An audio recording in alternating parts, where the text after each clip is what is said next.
करायचं स्मरण.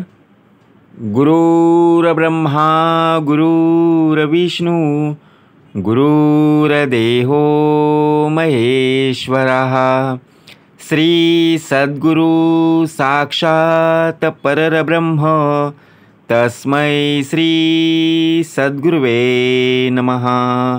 जय जय रघुवीर समर्थ. जय जय रघुवीर समर्थ. श्रीमत श्री दासबोध दशक 15वा आत्मदशक समास 6वा चातुर्य विवरण नाम श्रीराम समर्थ. पितापासून कृष्ण झाले, भूमंडळी विस्तारले, तेने विन उमजले, हे तो घडेना. जय जय रघुवीर समर्थ. जय सद्गुरू. ज्याप्रमाणे कार्याला सुरुवात झालेली आहे, कार्याला सुरुवात होताच बघा जांभई आली.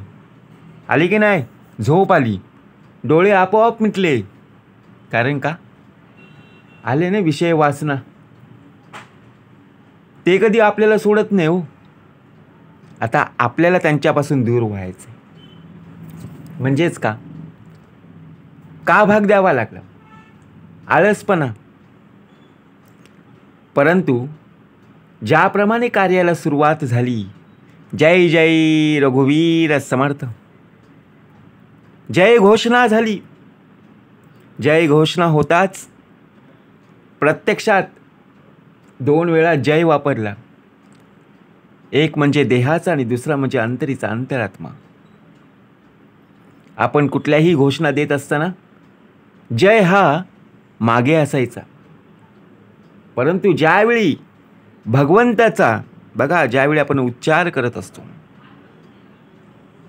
त्यावेळी त्या स्मरणामध्ये, त्या नामस्मरणामध्ये जय जय रघुवीर समर्थ. कारण रघुवीर सद्गुरू साक्षात आहे, समर्थ आहे. कारण जशी आपण प्रार्थना बोलत असतो, बोलत असताना सर्वांचं स्मरण आपण करत असतो. ब्रह्मा, विष्णू आणि महेश या तिघांच्या पलीकडे असणारा श्री सद्गुरू साक्षात परब्रह्म, या परब्रह्माची जाणीव होत नाही तोपर्यंत आपल्याला बघा प्रत्यक्ष भगवंताची जाणीव होणार नाही, भगवंताची ओळख आपल्याला प्राप्त होणार नाही. कारण या ग्रंथामध्ये प्रत्यक्षात खुद्द भगवंताचं मत, विचार मांडलेले आहे. आपण अनेक पुस्तकं पाहिली, अनेक लोकांचे विचार ऐकले, अनेक लोकांची मतं जाणून घेतली, परंतु त्यातून काही साध्य झालं नाही. परंतु या बोधातून प्रत्यक्षपणे दास घडला पाहिजे. आपण घडत नाही हो. आपण लोकांचं ऐकून बिघडलो. समर्थ म्हणाले, कुणाच्या अंतरी लागेल धक्का, ऐसी वर्तणूक करू नका आणि कुणालाही बोलू नका. कारण आपण लोकांपासून घडलो का लोकांपासून बिघडलो हे महत्त्वाचं नाही आहे. स्वभावामध्ये आपल्यामध्ये परिवर्तन होणं गरजेचं आहे. कारण दशक 15वा का दाखवला? आत्मदशक. त्या आत्मरायाचा बघा प्रत्यक्षपणे स्मरण करणं गरजेचं आहे. आणि समास 6वा चातुर्य विवरण 6वा दाखवला. 156वा पाहायला जर गेलं तर 200 पैकी 156. विचार करा. आणि चातुर्य विवरण, आपण चातुर्य कुठे वापरतो, कसं वापरतो, पाहावे आपणासी आपण. करूया स्मरण. श्रीराम समर्थ. पितापासून कृष्ण झाले, भूमंडळी विस्तारले, तेने विन उमजले, हे तो घडेना. आता पितापासून कृष्ण झाले. समर्थ म्हणतात, दिव्यापासून काजळ, काळीशाई झाली, ती सर्व भूखंडावर विस्तार पावली आणि तिच्याशिवाय ज्ञान प्राप्त झाले असे तर होऊच शकत नाही. का भाग द्यावा लागलं? पितापासून कृष्ण झाले आणि भूमंडळी विस्तारले, तेने विने उमजले, हे तो घडेना. आपण देव्हाऱ्यासमोर बघा मंदिरामध्ये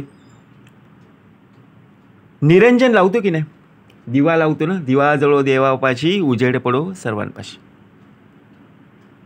परंतु आपण जर पाहायला जर गेलो, त्या दिव्यामध्ये आपण तेल ओततो की नाही, आणि त्यामध्ये कापसाची वात लावत असतो. आता त्या कापसाच्या वातीमध्ये बघा काय सामर्थ्य आहे ना.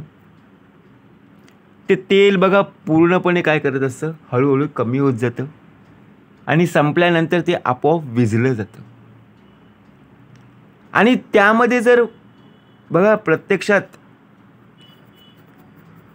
वात आपोआप बघा ज्यावेळी जळत असते, तेल कमी कमी होऊ लागला, तेल संपला की वात जळली जाते आणि नंतर ती वात पूर्णपणे काळी पडते.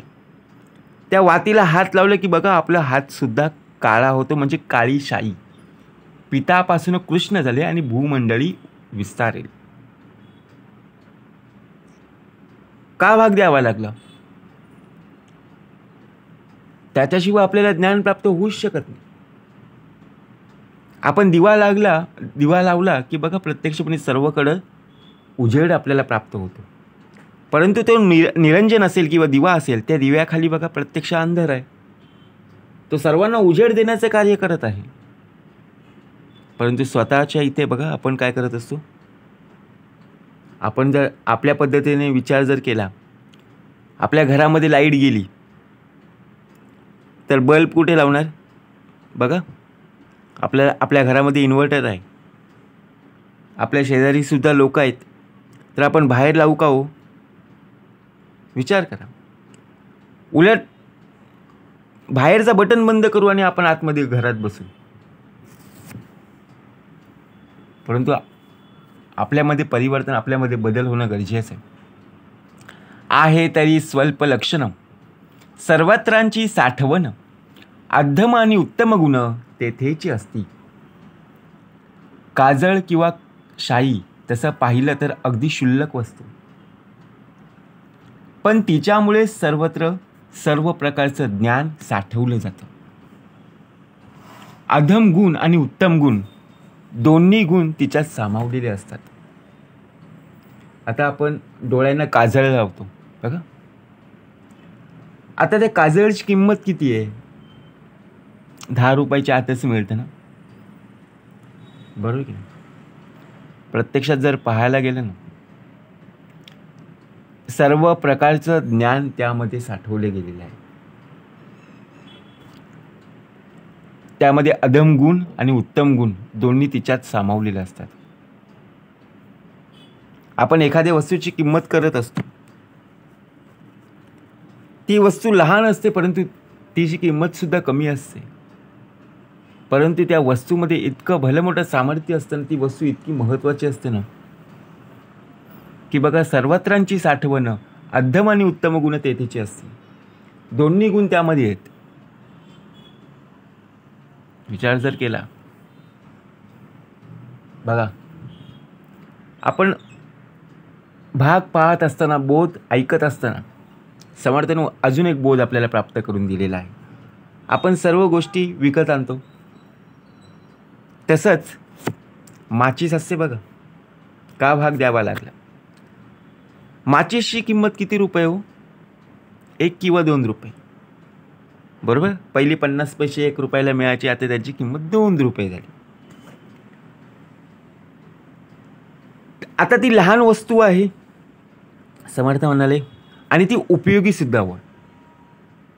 कारण का? आपण चूल बघा प्रत्यक्षपणे पहिल्या काळामध्ये, पूर्वीच्या काळी गॅस सिलेंडर नव्हते, विटा लावायच्या बघा, प्रत्यक्ष चूल असायची किचनमध्ये, बरोबर की नाही? आणि त्या चुलीवरती लाकडांच्या मदतीने चूल पेटवली जायची. आता त्या माचीसचं काम काय? एका माचीसच्या काडीमध्ये बघा प्रत्यक्षात ती चूल पेटवली जायची. एवढं भलं मोठं सामर्थ्य. आणि त्या जेवणाला सुद्धा उत्तम प्रकारे चव असायची. आहे तरी स्वल्प लक्षण, लक्षण त्याचं स्वल्प आहे, मग कमी आहे. परंतु सर्वत्रांची साठवण, का भाग द्यावा लागला?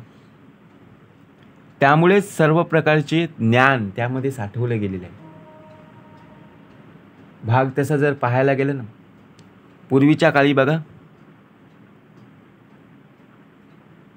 आपल्या आजूबाजूची लोक सुद्धा, गावामधली लोक एकमेकांना मदत करायची. परंतु आता जर पाहायला गेलं ना, त्याच माचीसचा उपयोग, त्याच माचीसचा वापर आपण एकमेकांना चुगली करण्यासाठी करतो. किंमत त्याची कमी आहे,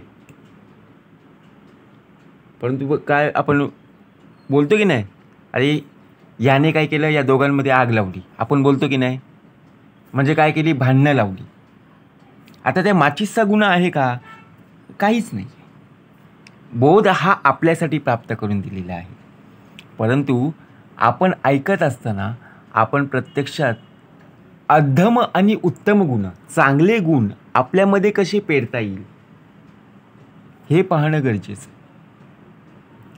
मही सुत सरसाविला, सरसावून द्विधा केला, उभयता मिळवून चालिला, कार्य भाग. महिसूत म्हणजे ज्या प्रकारे बोर पुढे सरसावतो आणि नंतर त्याला तासून छेद दिला जातो, याप्रमाणे शाई आणि बोरू या दोघांच्या संयोगाने सर्व लिखाण, सर्व कार्यभाग चालत असतो. पूर्वीच्या काळी पेन होते का हो? काय हो? नाही. मोराचा पीस असायचा किंवा बोरूची लेखणी बघा प्रत्यक्षात. आता पेन आले हो, पूर्वीच्या काळी नव्हते. बरोबर की नाही?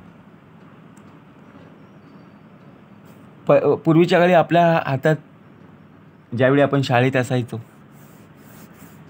त्यावेळी आपण आई वडिलांना आपण सांगतो, मला हाच पेन पाहिजे, माझ्या मित्राकडे तोच आहे, मला हा नको, मला त्या लेवलचाच मला पाहिजे. पूर्वीच्या काळी असं काहीच नव्हतं. पूर्वीच्या काळी बघा, छोटी पेन्सिल जरी मिळाली ना तरी खुश. बरोबर की नाही? पण आता एवढी मोठी मला पेन्सिल पाहिजे तरच मी अभ्यास करेन. आता पेन्सिलसुद्धा नाही, आता पेन. पुढे पुढे वर्णसंकर होणार आहे. श्वेता श्वेतास गाठी पडता, मध्ये कृष्ण मिश्रित होता, येलिक सार्थकता होत आहे. श्वेत कागद, श्वेत कागद म्हणजे श्वेत श्वेतास गाठी पडतात. श्वेत म्हणजे पांढरं शुभ्र, आणि अश्वेत बोरू यांची गाठ पडली. त्यात कृष्णशाही मिश्रित झाली आणि त्यामुळे इहलोकात सार्थकता प्राप्त होते. आता काळा कागद आहे आणि त्यावर जर आपण काळ्या शाईने लिहायला गेलो, काय दिसेल हो? काहीच दिसणार नाही. कारण का? काळा कागद आहे आणि त्यावर सुद्धा लेखणी जी आपण केलेली आहे ती काळ्या पेनाने केलेली, काळ्या शाईने केलेली, होणार नाही, दिसणार नाही. परंतु प्रत्यक्षात जर आपण पाहायला गेलो, श्वेत कागद आणि अश्वेत बोरू, पांढऱ्या कागदावर पांढऱ्या शाईने लिहिलं तर जमेल का हो? नाही चालणार. परंतु श्वेत कागद आणि अश्वेत बोरू पांढऱ्या कागदावर काळ्या शाईने जर लिहिलं तर उठावपणे उत्तम प्रकारे दिसेल ना. अक्षर सुवाच्य असणं गरजेचं आहे. आपण फक्त ऐकलो, वाटोळे सरळे मोकळे, ओतले म्हशीचे काळे, कुळकुळीत ओळी चालीला ढाळे, मुक्तमाळा जैसा. होतं ना आपल्याला धडा, कविता होती की नाही? आठवते की नाही? बघा, आठवत असेल नक्कीच. परंतु आपण विसरलो. खरंच आपण विसरलो आपलं अक्षर काय. नवीन वही दिसली की आपण त्या नवीन पानावर आपलं अक्षर चांगलं असायचं, परंतु पुढच्या पानापासून ते अक्षर आपल्याला सुद्धा न ओळखण्यासारखं झालं हो, ते शेवटच्या पानापर्यंत. असं होता कामा नये. आपलं अक्षर आपल्याला सुद्धा आणि दुसऱ्यांना सुद्धा वाचता यावा यासाठी आपण उत्तम प्रकारे लिहिणं गरजेचं. म्हणून मध्ये कृष्ण मिश्रित होता, इहलोक सार्थकता होत आहे. म्हणून त्यात कृष्णशाही मिश्रित झाली आणि त्यामुळे इहलोकामध्ये सार्थकता प्राप्त झाली. आता इहलोक काय आणि परलोक काय त्याचासुद्धा भाग समर्थांनी प्राप्त करून दिलेला आहे. विवरता याचा विचार, मूर्ख तोची होय चतुर, सद्य प्रचित साक्षात्कार परलोकीचा. समर्थांनी सुंदर भाग दिलेला आहे. मूर्ख कोण, चतुर कोण, त्याचं विवरण केलं असता मूर्ख असेल तोही चतुर होतो. आपण बोलतो की नाही, अरे हा मूर्खासारखा वागतो, परंतु त्याच्या डोक्यामध्ये बघा चतुरपणा आहे, चातुर्यपणा आहे. मग आपण बोलायचो अरे आपण याला फुकटचं बोललो, हा मूर्खासारखा आहे, परंतु याने ते काम पूर्ण केलं. मग त्याच्यामध्ये चतुराई आली कुठून? आपण बोलताना बोललो, परंतु प्रत्यक्षात जर तात्काळ अनुभव घेऊन परब्रह्माचा साक्षात्कारही होऊ शकतो. मग आपण विचार करतो ना, अरे आपण ह्याला बोलायचो किंवा हिला बोलायचो, अरे तू नापासच होशील, बरोबर की नाही, तू अभ्यास करत नाही, तू आता नापासच होशील. कधी आपण गेलो की तेच आपण काय करायचो, बोलायचो. परंतु ती मुलगी किंवा तो मुलगा बघा फर्स्ट क्लासने पास जेव्हा झाला किंवा झाली, त्यावेळी ते आपल्या पेढे घेऊन आले. मग आपण विचार केला, हा साक्षात्कार, हा चमत्कार झालाच कसा? म्हणजे विचार करा. विवरता याचा विचार आपल्यामध्ये असला पाहिजे. मूर्ख तोची होय चतुर, आणि सद्य प्रचित साक्षात्कार परलोकीचा. ज्याप्रमाणे सकळांचं जे मान्य तेची होतच सामान्य, सामान्याचं अनन्य होई जेते. सर्वांना जे मान्य असतं त्याला सामान्य लोकही मान्यता देत असतात, पण सामान्यपणे सर्वांना मान्य असलेल्या माईक संसाराचा अंगीकार शहाणा साधक करीत नाही. आपण विचार करतो,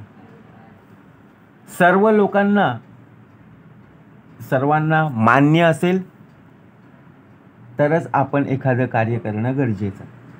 आता एखाद्या आपण बिल्डिंगमध्ये राहत आहोत, सोसायटीमध्ये राहत आहोत, किंवा आपण एखाद्या गावामध्ये राहतो. आता ज्याप्रमाणे गावामध्ये बघा सर्व लोक राहत आहेत, आणि जे गावामध्ये जे उच्च पदावर आहेत त्यांनी सर्वांना सांगितलं, एक गाव मीटिंग घेतलेली आहे आणि त्या मीटिंगमध्ये ठरल्याप्रमाणे सर्वांना सांगितलं की आपण असं असं एखादं कार्य करूया. जर ते सर्वांना मान्य असेल तरच गावाचा विकास होईल, किंवा एखादं कार्य केलं तर ते सर्वांना मान्य असेल तरच ते काम पूर्ण होईल. आणि जर एकमेकांना बघा प्रत्यक्षात मान्य नसेल, कोणी विरोध करत असेल, तर ते काम होण्यास वेळ लागेल. एवढं तर नक्की. मग सकळांचं जे मान्य तेची होतसे सामान्य. मग सामान्यपणे सर्वांना मान्य असलेल्या संसाराचा अंगीकार शहाणा साधक करीत नाही. उत्तम, मध्यम, कनिष्ठ रेखा, अदृष्टीची गुप्त रेखा, चत्वार अनुभव सारिखा होत नाही. आता कर्म आणि नशिबाचा भाग दिलेला आहे. कर्म आपण चांगले करतो की वाईट करतो ते आपल्यालाच माहीत असतं, परंतु नशिबाचे सुद्धा 4 वेगवेगळे प्रकार समर्थांनी इथे प्राप्त करून दिलेले आहेत. उत्तम, मध्यम, कनिष्ठ आणि अदृष्ट. म्हणजे सुप्त हातावरही रेखा पाहून भविष्य सांगण्याचा सर्वांचा अनुभव हा एक असत नाही. प्रत्येकाचे हात आपण जर चेक करायला गेलो ना, तपासायला गेलो ना, प्रत्येकाच्या हातावर लाईन जे आहेत बघ, ते रेषा, हे वेगवेगळ्या आपल्याला पाहायला मिळतील. सर्वांचे चेहरे समान आहेत का? बघा आरशात पाहून. नाही ना? काय हो, विश्वाचा मालक आहे, या पृथ्वी तलावर आपला जन्म झालेला आहे. आपल्यासारखा दुसरा कोणी आहे का बघा? की बाबा माझ्यासारखा इथे नाही, मुंबईला राहतो, माझ्यासारखं इथे नाही, कोल्हापूरला राहतो, असं आहे का? नाही आहे. प्रत्येकाच्या चेहऱ्यामध्ये बदल आहे. मग तसंच ज्याच्या त्याच्या कर्मानुसार त्याला इथे पुण्याईचा भाग मिळालेला आहे. त्याच्यानुसार बघा प्रत्यक्षात शिल्लक जी आहे ती प्राप्त झालेली आहे. म्हणून नशिबाचे 4 वेगवेगळे प्रकार का दिले? उत्तम, मध्यम, कनिष्ठ आणि अदृष्ट. प्रत्येकाचे हात आपल्याच घरामध्ये असणाऱ्यांचे चेक करा. नाही ना, समान आहेत का हो? ज्या रेषा आहेत त्या रेषा समान नाही आहेत. कारण हाताची 5ही बोटं समान नाही आहेत, तर रेषा कुठे बरोबर की नाही? कुठे समान असणार? अजिबातच नाही. म्हणून आपला विश्वास हा नशिबावर नाही तर कर्मावर असणं गरजेचं आहे. 14 पिढ्यांचे पवाडे, सांगती ते शहाणे की वेडे, ऐकत्याने घडे की न घडे, ऐसे पाहावे. उगाच मागील 14 पिढ्यांचं पराक्रम जे वर्णन करीत असतात ते लोक शहाणे की वेडे, ऐकणाऱ्याने तसंच घडत आहे की नाही ते पहा. काही लोकांना बघा स्तुती करायची खूप आवड असते आणि काही लोकांना निंदा करायची खूप आवड असते. आपण आपली बघा प्रत्यक्षपणे ज्याप्रमाणे आपल्या घरातल्या लोकांनी जे जे काही केलेलं आहे ते आपण सांगत असतो, परंतु काही लोकांना ते ऐकण्यात कंटाळा येतो. मी हे केलं, माझ्या वडिलांनी ते केलं, माझ्या आजोबांनी ते केलं, माझ्या आजीने ते केलं, माझ्या पणजोबांनी ते केलं. आपण काय विचार करू? हा प्रत्येक घरातल्या लोकांची स्तुती करत आहे. जे वाईट केलं ते सांगत नाही, जे चांगलं केलेलं आहे तेच सांगतो. मग आपल्या घरामध्ये असणाऱ्या लोकांची बघा आपण जर स्तुती केली तर समोरची व्यक्ती ऐकून घेईल का? त्यांना कंटाळा येईल. परंतु 14 पिढ्यांचे पराक्रम जे वर्णन करीत असतात ते लोक शहाणे की वेडे. आता आपण काय ठरवणार? आता आपल्यासमोर जर कोणी सांगायला आलं, आपण काय विचार करू? अरे ही व्यक्ती आपल्याला फुकटची भेटली, रस्ता क्रॉस केला असता बरं झालं असतं, एवढं ऐकायला नसतं मिळालं. मग ते ऐकून आपल्याला काय होतं? कमीपणा आपल्याला वाटत असतो. परंतु जे कोणी व्यक्ती सांगत आहे ना ते आपल्यामध्ये उतरवणं गरजेचं आहे. जे चांगलं असेल ना त्याचा अनुभव घेणं गरजेचं आहे आणि त्यातूनच आपण शिकलं पाहिजे. रेखा तितुकी पुसवून जाते, प्रत्यक्ष प्रत्यया येते, डोळे झांकणी करावी ते काय निमित्त, नशिबाची रेखा प्रभू कृपेने बदलता येते. असा प्रत्यक्ष बघा प्रत्यय येतं तरी माणसाने तिकडे डोळे झाक का म्हणून करावी? ज्याप्रमाणे आपण जन्माला आलो, आपण जन्माला येतानाच पाप पुण्यांचा बघा प्रत्यक्षपणे विचार करून आपण आता जीवन जगत आहोत. मग रेखा तितुकी पुसवून जाते, कर्म आणि नशिबाचा भाग पुन्हा दाखवला. माझ्या नशिबात हे नाहीये. लोक आपल्याला बोलतायत, आपण लोकांचं जाणून घेतलेलं आहे, लोकांची मतं आपण ऐकलेली आहेत की तू काहीही कर, तुझ्या नशिबात तुला काही मिळणार नाही, तू असाच राहशील, तुझ्या नशिबात तुझे दिवस हे असेच राहणार आहेत. जेव्हा प्रत्यक्षपणे अशी व्यक्ती बघा आपल्याला भेटत असते त्यावेळी त्यांना उत्तरं द्यायची नाही आहेत. आपल्या नशिबाला आपण तेव्हा दोष द्यायचं नाही आहेत, तर आपली शिल्लक वाढवणं आपल्याला गरजेचं आहे. आपली पुण्याई कशी वाढेल याकडे लक्ष देणं गरजेचं आहे. कारण नशिबाची जी रेषा आहे ना तर ईश्वराच्या कृपेने नक्कीच बदलता येतं. कारण ज्याच्या दृष्टी खालून गेले ऐसे काहीच नाही उरले. का भाग दिला? लोक बोलायचे तुझे दिवस चांगले येणार नाहीयेत, लोक बोलायचे तुझं काही लग्न होणार नाहीये, लोक बोलायची तू असाच राहशील.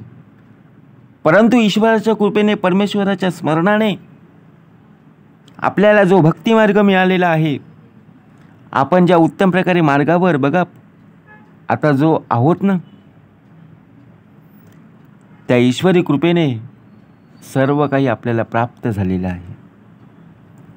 मग लोकांच्या बोलण्यावर विश्वास न ठेवता, नशिबावर उत्तम प्रकारे बघा आपण विश्वास न ठेवता, आपण आपल्या कर्मावर जर उत्तम विश्वास ठेवला ना, समर्थ म्हणाले कर्म अधिक नशीब बरोबर आयुष्य. आयुष्यातला सुंदर आणि सुरेख दिवस आपल्याला पाहायला मिळेल. परंतु नशिबातून जर कर्म वजा केले ना तर झिरो आहेत. म्हणून बहुतांचे बोली लागले, ते प्राणी अनुमाने बुडाले, मुख्य निश्चय चुकले प्रत्ययाचा. बहुतांच्या बोली लागले, अनेकांच्या बोलण्यावर विश्वास ठेवलाय आणि मनुष्यदेह हा संशयामध्ये बुडून गेलेला आहे आणि मुख्य जे अनुभवाचे निश्चयात्मक ज्ञान त्यास तो मुकलेला आहे. आता आपल्याला काय करायचं आहे बघा. माझी 12वी झाली, माझी 10वी झाली. आता 10वी नंतर काय करायचं आहे, 12वी नंतर काय करायचं आहे, कुठला कोर्स करायचा आहे, कुठल्या क्षेत्रामध्ये जायचं आहे. आता सर्व लोकांचं आपण ऐकत गेलो, सर्व लोक आपल्याला सांगायला आली. आता अनेकांच्या बोलण्यावर आपण विश्वास ठेवला आणि आपल्या शेवटी काय झालं, तळ्यात मळ्यात झालं. कोणाचं ऐकू आणि कोणाचं न ऐकू.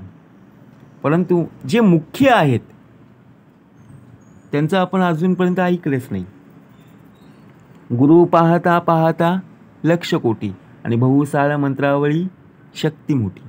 अनेक गुरु आहेत, 33 कोटी गुरु आहेत, परंतु एक सद्गुरू साक्षात आहे, सर्वांना चालवणार आहे. बरोबर ना. त्याचं जर ऐकलं की समर्थ म्हणाले ऐसी याची फलश्रुती, श्रवणे चुकी अधोगती मना असो विश्रांती आणि समाधान. आपण सर्वांचं ऐकून घेतलं. ऐकून घेत असताना प्रत्येकजण जसं बोलायचं तसं वागत गेलो आणि शेवटी बघा फिरून फिरून आपण पुन्हा त्याच जागेवर आलो. मग आपण विचार केला, अरे एवढं लोकांचं ऐकून मी शेवटी पुन्हा त्याच जागेवर आलो. माझा पैसासुद्धा गेला आणि माझा वेळसुद्धा गेला. समर्थ म्हणाले पैसा गेला काही हरकत नाही, पैसा आज नाही तर उद्या कमावशील, परंतु गेलेली वेळ तुझ्या आयुष्यात पुन्हा येणार नाही आहे. गेले ते दिवस हो, राहिल्या तर फक्त आठवण. म्हणून बहुतांच्या बोली लागले. मग कोणाच्या बघा प्रत्यक्ष ऐकण्यावरून जर आपण कार्य करत असू, समर्थ म्हणाले का आपण दुसऱ्यांवर अजून अवलंबून राहायचा. ते प्राणी अनुमानी बुडाले, शेवटी बुडणारच ना. जो स्वयेची कष्टाचे गेला तोची भला. आपल्या मार्गामध्ये बघा आपण प्रवास करत आहोत. प्रवास करत असताना आपल्याला बघा कोणी सांगितलं तू इकडून जा आणि तिकडून तुला रस्ता मिळेल, परंतु तिकडे जर काही रस्त्याचं काम चालू असेल, तिकडे रस्ता बंद असेल, मग पुन्हा इकडून यावं लागेल ना. बरोबर की नाही. म्हणून समर्थ म्हणाले उदंडाचे उदंड ऐकावे, परी ते प्रत्यय पहावे, खरे खोटे निवडावे अंतर्यामी. अनेक लोक ज्या अनेक गोष्टी सांगतात त्या सर्व ऐकून घ्यायच्या. कोणाला बोलत बसायचं नाही आहे. अरे तू माझ्यापेक्षा लहान आहेस किंवा तू माझ्यापेक्षा मोठा आहेस म्हणून तू मला ह्या गोष्टी सांगतो, ऐकून घे ना. ऐकण्यासाठी कुठे पैसा लागतोय, पण आपल्याला ज्याचा साक्षात अनुभव येईल त्यावरून अंतर्यामी खऱ्या खोट्याची निवड करा. अनुभव घ्यायचा. समोरची व्यक्ती सांगते ना, ऐकून घे. दुसरी कोणी व्यक्ती आली, ऐकून घे आणि त्यामध्ये खरं काय खोटं काय हे स्वतःहून ठरव. तेव्हा लोकांवर विश्वास ठेवू नको की बाबा तू सांगितलेलं खरं आहेस का, खरं असेल तर बाबा मी विश्वास ठेवतो. त्यांनी खोटं सांगितलं तरी आपल्याला ते खरं वाटेल, परंतु आपल्याला पाहायचं आहे. डोळे दिलेत ना, डोळ्यांनी पाहायचं आहे. कान दिलेत ना, कानाने नक्की उत्तम प्रकारे ऐकायचं आहे आणि तरच त्यावर आपल्याला विश्वास ठेवायचा आहे. म्हणून उदंडाचे उदंड ऐकावे, परी ते प्रत्यय पहावे, खरे कोटे निवडावे अंतर्यामी. कोणासी नव्हे म्हणो नये, समजावे उपाय अपाय, प्रत्यय घ्यावा बहुत काय, बोलून या. कुणाचं मत बघा प्रत्यक्षात खोडून काढायचं नाही आहे. पण आपण मनाशी विचार करून उपाय आणि अपाय समजून घ्यायचे.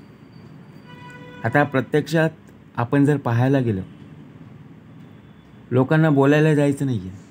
ते त्यांच्या मतावर बघा उत्तम प्रकारे फिट आहेत. म्हणजे काय, त्यांनी सांगितलं की बाबा मला हे काम जमणार नाही आहे, ते त्यांच्या मतावर स्थिर आहेत. मग आपण मनाशी विचार करून उपाय करत असतो की बाबा ही व्यक्ती काम करत नाही आहे, सर्व भार माझ्यावर पडलेला आहे. मग याचा स्वतःनी प्रत्यय घेतला पाहिजे. प्रत्यय घ्यावा बहुत काय बोलून या. बोलून काय उपयोग होणार नाही आहे. आपण एखाद्या बघा कंपनीत काम करत आहोत, एखाद्या ऑफिसमध्ये काम करत आहोत, आपल्याला सर्व प्रकारे काम दिलेलं आहे, परंतु काही आपले सिनियर्स असतात, ते आपल्याला जाणून बुजून काम देतात. असं आपल्याला वाटतं की दुसरं लोक बघा त्यांना काम असलं तरी ते बाहेर फिरायला जातात, त्यांना काही बोलत नाही, परंतु माझ्यावरच दडपण का, माझ्यावर प्रेशर का, असं आपल्याला वाटतं की नाही. मग आपल्याला त्या कामाचा कंटाळा येतो. परंतु समर्थ म्हणाले प्रत्यय घ्यावा बहुत काय बोलून घ्या. स्वतःहून प्रत्यय घे. माणूस हेकांड आणि कच्चे मान्य करावे तयाचे, येणे प्रकारे बहुतांचे अंतर राखावे. माणूस हट्टी आणि अर्धवट ज्ञान असलेला असला तरी त्याचं म्हणणं हे मान्य करता आलं पाहिजे. माणूस हट्टी केव्हा होतो, लहानपणापासून आपला हट्टी स्वभाव, मला कुरकुरे पाहिजेत म्हणजे पाहिजेत. आता आई वडील म्हणतात बाबा माझ्याकडे पैसे नाहीत रे, तरीसुद्धा मुलगा किंवा मुलगी काय म्हणते, बाबा आई मला कुरकुरे पाहिजेत म्हणजे पाहिजे. त्या टपरीसमोर, त्या दुकानासमोर तिथे रडत बसतो. आई बाबांना वाईट वाटतं, त्या मुलाला त्या मुलीला काहीच वाटत नाही, कारण का लहान आहे. परंतु माणूस हे हेकांड आणि कच्चे, अर्धवट ज्ञान असलेला असला तरी त्याचं म्हणणं हे मान्य करता आलं पाहिजे. या प्रकारे आपण अनेक लोकांना अंतर्यामी खुश राखावे. आपण जर बघा एखाद्या मुलाने, एखाद्या मुलीने किंवा एखाद्याने आपल्याला काम सांगितलं, त्या व्यक्तीचं आपण जर कार्य केले नाही, काम केले नाही ना, त्या व्यक्तीला खूप राग येतो. परंतु एखाद्या व्यक्तीचं बघा, एखाद्या मुलाला, एखाद्या मुलीला काय हवं असेल आणि ते जर आणून दिलं, ते मनी खुश होतात, अंतर्यामी खुश होतात ना. विचार जर केला तर बघा लोक आनंदी कसे राहतील हे पाहता आलं पाहिजे. अंतरी पिळ पेच वळसा, तोची वाढवी बहुवसा, तरी मग शहाण कैसा निववू नेणे. अंतरात जर अभिमान डावपेच असतील तर तेच नाना तऱ्हेने वाढत जाते. आता अशा प्रकारे जो मनुष्य देह वागत असतो तो दुसऱ्यांचं अंतकरण निववू शकत नाही.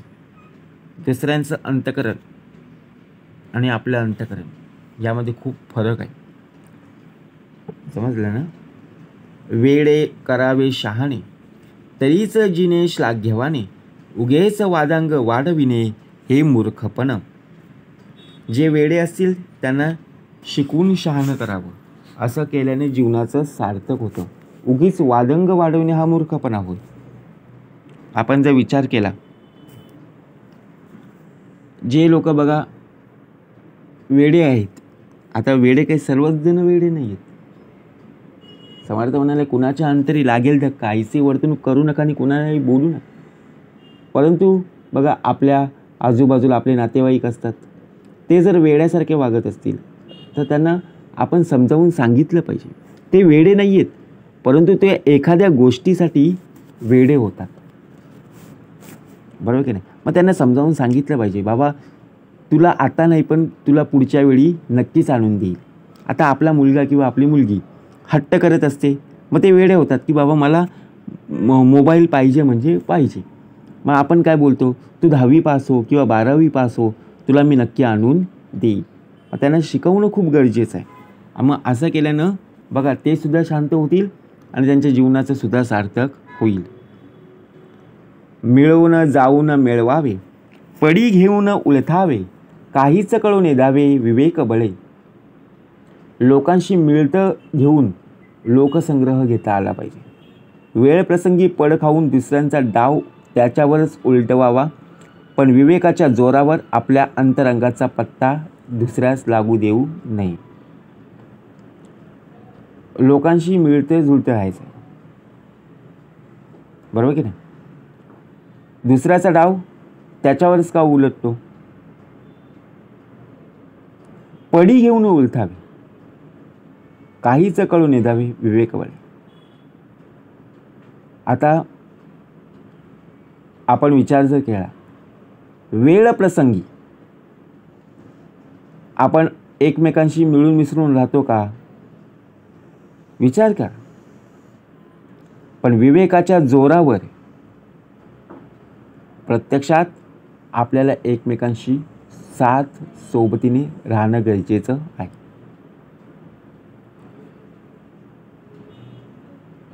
दुसऱ्याचे चालणे चालावे, दुसऱ्याचे बोलणे बोलावे, दुसऱ्याचे मनोगत जावे मिळून या. दुसऱ्याच्या चालीने चालावे आणि दुसऱ्याच्या बोलीने बोलावे. दुसऱ्याचं मनोगत ऐकून समरस होऊन जाईल. दुसऱ्याच्या चालीने काय चालायचं. बघा, आपल्याला कोणी जर सांगायला आलं, ज्या मार्गाने आपल्याला जायचं आहे त्या मार्गाने आपण जातो. दुसऱ्यांच्या बोलीने बोलावे, जशी लोक बोलतात तसं आपण चाललेलो. मग दुसऱ्यांचे मनोगत राखून, म्हणून काय झालं, दुसऱ्यांच्या बोलीने बोलावे, दुसऱ्यांच्या मनोगत राखून जाणून त्यांच्याशी सहमत होणं गरजेचं आहे. विचार करा, पाहायला जर गेलं ना, जो दुसऱ्यांच्या हितावरी तो विपट काहीच न करी, मानत विवरी अंतर त्याचे. जो नेहमी दुसऱ्याच्या हिताचा विचार करतो तो कधीच वितुष्ट होऊ देत नाही. त्याचं म्हणणं मानत हळूहळू त्याचं अंतरंग जाणून घेतो. आधी अंतर हाती घ्यावे, मग हळूहळू उकलावे. नाना उपाय न्यावे परलोकासी. आधी अंतरंग जाणून घेतलं पाहिजे आणि मग हळूहळू त्याच बोलता करावे. एकांडास एकांडा मिळाला, ते गलबगलबची झाला. कळहो उठता चातुर्याला ठाव कैसा. एकंड माणसाला दुसरा माणूस जर भेटला तर भांडणतंटाच उपस्थित होतो. एकदा कलह उत्पन्न झाला की ते चातुर्याला वावच उरत नाही. उगीच करती बडबड, परी करून दाखविणे हे अवघड. परस्थळ साधणे जड, कठीण आहे. लोक उगीच बडबड करत असतात, पण दुसऱ्यांचं मन राखणं ही गोष्ट अत्यंत अवघड आहे.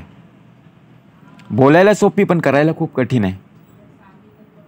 धके चपेटे सोसावे, नीच शब्द साहत जावे, प्रस्ताव न परावे आपले होती. त्यासाठी प्रथम धक्के धपेटे सोसावे लागतात, नीच शब्द सहन करावे लागतात. तेव्हा मग लोकांना पश्चाताप होतो. प्रसंग जाणून बोलावे, जाणपण काहीच न घ्यावे, लीनता धरून जावे जेथे तेथे. प्रसंग पाहून बोलायचं, आपली हुशारी प्रकट करू नये. प्रसंग कुठलाही असो, आपली हुशारी आपल्याजवळ ठेवायची. लोकांकडे जर बोलायला गेलात तो लोक आपली करमणूक करतील. कुग्रामे अथवा नगरे, पहावी घरांची घरे, भिक्षामीचे लहान थोरे परीक्षून सोडावी.